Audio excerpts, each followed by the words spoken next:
Something I recently heard voiced from a client was the idea that this economy is concerning. And that is a legitimate thought. Do you ever watch the evening news and think the economy is just going to hell in a handbasket? Does it ever seem to you like things are worse than they have ever been? But are they? It reminds me of when people long for the good old days of the past. But what good old days? Depending on how far you go back in history, there were some terrible good old days. Do you want to relive the plagues? Go back to no running water or electricity? Ride in a horse and buggy? Remember, at some point, there will be people that refer to our time as the good old days. I digress, but let's consider how much craziness has happened in the economy in the last 10 years and how the stock market has done. Let's consider how the S&P 500 has done over the last 10 years despite the craziness. In 2013, we were in year 5 of the federal government's quantitative easing policy, and the market was up 32.39%. In 2014, we were drawn into the Syrian conflict, and the market was up 13.69. In 2015, the Greek debt crisis happened, and the market was only up 1.38%. In 2016, populism affected the elections around the world, and the market was up 11.96.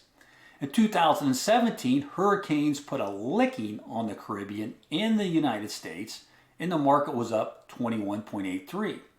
In 2018, the U.S. went into a trade war with China, and the market went down 4.38%. In 2019, trade war continued and global rate cuts occurred. The market was up 31.49. 2020, COVID-19, the great pandemic happened. And we actually had a recession, and the market was still up 18.4%. In 2021, inflation surged, and the market was up 28.71%. In 2022, the Federal Reserve raised interest rates fast and aggressive, and the market dropped 18.11%. Now, in 2023, we had the Israel-Hamas conflict begin, and most economists were calling for a recession, and the market ended up being up 26.24%. So why is the market positive most of the years, even when negative things happened? That's a great question. Let's come back to that. If we haven't met yet, my name is Craig Thompson. I'm an owner at Fourth River Financial Group. We're an investment management and a retirement planning firm. I'm an owner along with Lynn and Nathan, and we also have on board advisor Ron. If you'd like to speak to a fiduciary advisor, my contact information is in the description box below. Also, if something seems confusing or you have a question and you want to talk, then please feel free to reach out. Also, feel free to leave a comment regarding the subject you would like to hear more about.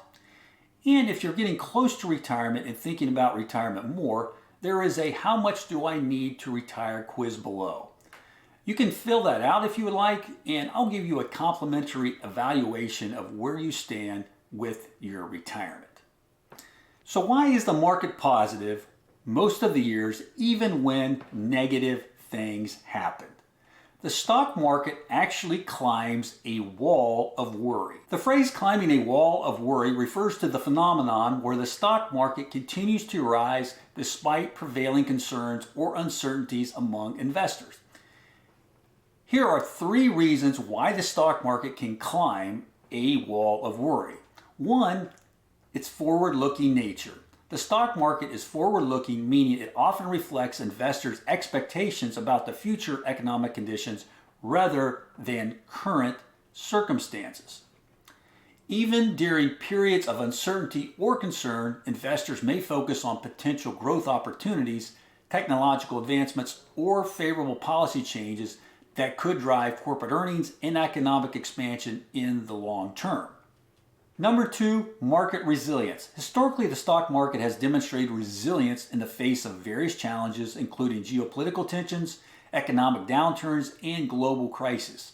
Despite short-term fluctuations or setbacks, the market has generally trended upward over the long term, driven by factors such as innovation, productivity gains, and demographic shifts. This resilience can reassure investors and encourage continued participation in the market even during periods of uncertainty. Now, lastly is central bank intervention. Central banks such as the Federal Reserve in the United States often implement monetary policies to support economic growth and stabilize financial markets during times of uncertainty. Measures such as interest rate cuts, quantitative easing, or other stimulus programs can provide liquidity, lower borrowing costs, and boost investor confidence, which can help sustain market momentum even amid worries about economic headwinds or geopolitical risks. So to summarize, the stock market's ability to climb a wall of worry is attributed to its forward-looking nature, historical resilience, and the potential impact of central bank intervention in supporting market stability and investor confidence. So the next time you feel worried about the economy, remember the market climbs a wall of worry. Thanks for watching. Please subscribe to the channel if you enjoyed the content and check out the next video.